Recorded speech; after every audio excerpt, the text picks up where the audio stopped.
कोकिला की सौतेली माँ। कौवा गांव की जमींदार चील के घर काम करने जाया करती। कौवे को अपनी बेटी कोकिला बिल्कुल नहीं पसंद थी। उसके पैदा होते ही उससे उसके पति दूर हो गए। एक नंबर की पनौती है कहकर हमेशा चिल्लाती रहती। हमेशा की तरह उस दिन भी कौवा काम पर जा रही थी, तब घर के बाहर बैठी अपनी बेटी को देखकर कौवा, खाकर बस बैठने की आदत हो गई है। ऐसे खाली बैठने से अच्छा है बाहर जाकर कोई काम करके पैसे कमाएगी तो मेरी मदद कर सकती है ना। मैं क्या कर सकती हूँ माँ? कोई काम नहीं कर पा रही हूँ, बिना खाए रहती हूँ, बोलकर खाना छोड़ रही हो? नहीं ना, 3 वक्त खा रही है। मुझे भी तुम्हारी मदद करने का बहुत मन है माँ, लेकिन मुझे कौन काम देगा? मैं छोटी हूँ, कोई पास भी नहीं आने देगा। तो फिर जाकर भीख मांग। ऐसे बोलकर वहाँ से कौवा उड़ जाती है। अपनी माँ के बोलने के अनुसार कोकिला वहाँ से चलते हुए रोड पर जा रही थी। कहाँ जाना है, क्या करना है, उसे कुछ समझ नहीं आता। ऐसे चलते हुए जा रही थी कि चिड़िया मांगते हुए नजर आती है। वो देखकर कोकिला को अपनी माँ की कही हुई बातें याद आती है। उसे मांगना नहीं आता, इसलिए वो चिड़िया कैसे मांग रही है 2 दिनों तक अच्छे से देखती है। बाद में वो भी ऐसे ही मांगना शुरू कर देती है। ऐसे हर दिन अलग अलग जगह पर भीख मांगते हुए आए हुए पैसे अपनी माँ को देती है। सड़ेली कहीं की, क्या रे किसी भिखारी की तरह ऐसे चिल्लर ले आकर दे रही है? क्या कहूँ माँ? माँ, कितना भी घूम लूं, इससे ज्यादा कोई नहीं दे रहा। तुझे देखने पर मेरा देने का मन नहीं करता, और बाहर वाले क्यों देंगे तुझे? तेरी ये शक्ल देखकर तू क्या करेगी मुझे पता नहीं।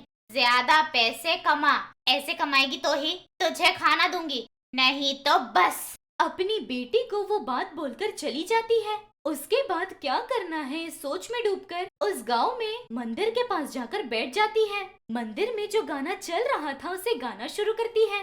कोकिला जो गाना गा रही थी वहाँ मौजूद सभी को बहुत पसंद आता है, लेकिन उसे कोई ठीक से पैसे नहीं देता। लेकिन हर दिन की कमाई से तुलना करे तो आज उसे ज्यादा पैसे मिले। वो लेकर अपनी माँ को दे देती।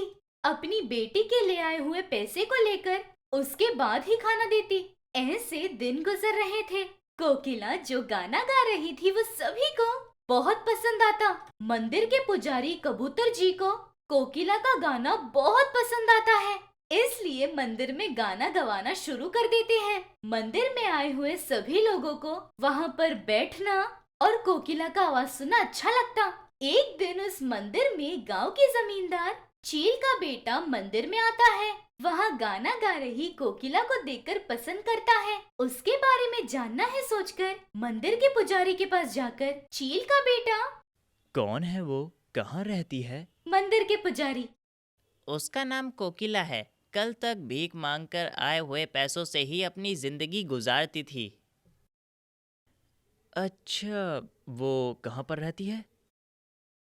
अपनी माँ के साथ मिलकर गांव के आखिर में रहती है। उस मंदिर के पुजारी से सब कुछ जान लेता है। कोकिला के बारे में सब कुछ जानने के बाद कैसे भी करके उसकी मदद करनी है ऐसे सोचता है। ऐसे दिन गुजरते हैं। सिर्फ मंदिर में ही गाना नहीं, गांव के फंक्शंस में भी उससे सभी लोग गाना गवाते थे।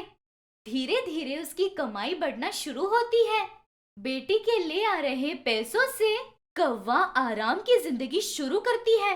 काम पर जाना भी छोड़ देती है। कोकिला के बारे में, उसके मधुर सी आवाज के बारे में, उस गांव के साथ साथ पास के गांव के सभी लोग भी कोकिला को बुलवाकर गाना गवाते। कोकिला की ऊंचाइयों को देखकर कौवे को बहुत घमंड आ जाता है। कोकिला को पैसे कमाने वाले यंत्र की तरह देखती है। अपनी बेटी को भला बुरा कहकर रुलाती रहती।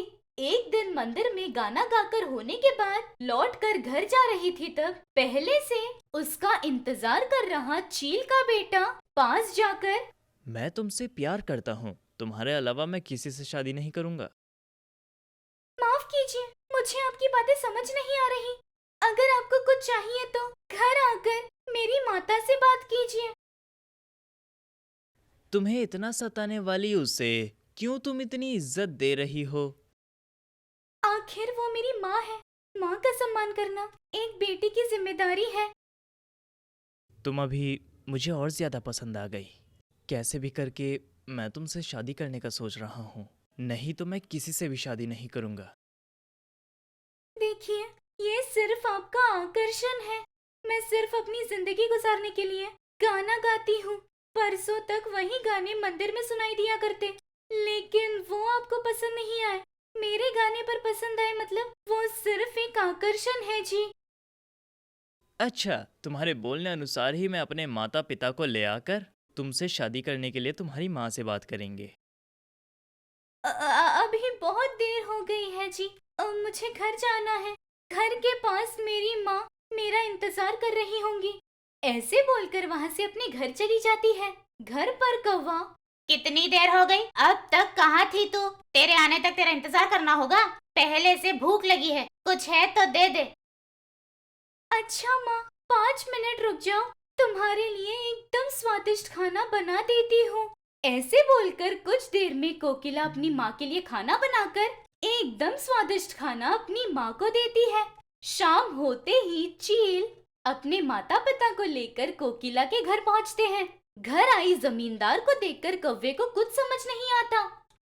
जमींदार जी, आप हमारे घर आए हैं। मुझे बता देते तो मैं ही आ गई होती।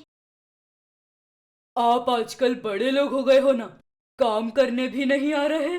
ऐसा नहीं है जी, वो थोड़ी तबीयत खराब होने की वजह से घर पर ही आराम कर रही थी मैं। अच्छा, मैं यहाँ दूसरे काम के लिए आई हूँ। तुम्हारी बेटी को अपने घर की बहू बनाने का सोच रही हूँ। जमींदार की बातें सुनकर कौवे को बहुत ज्यादा खुशी होती है। इसके बाद उसे कोई परेशानी नहीं होगी। जमींदार की जायदाद पर मुझे भी मेरा हक मिल जाएगा, ऐसे सोचती है वो। बेटी की शादी के लिए ठीक है कह देती है। उसकी माँ शादी के लिए मानने पर कोकिला भी उससे शादी कर लेती है। उसके बाद कोकिला अपने पति के साथ बहुत ही खुशी से अपनी जिंदगी गुजार रही थी। बेटी की शादी होने के बाद कौवा जमींदार के जायदाद पर अपना हक जमाने जाती है, लेकिन वो जो सोचती है वैसे बिल्कुल नहीं होता। वो ये था कि कोकिला कौवे की सगी बेटी नहीं थी, दूसरे की बेटी को ले आकर पाल रही थी।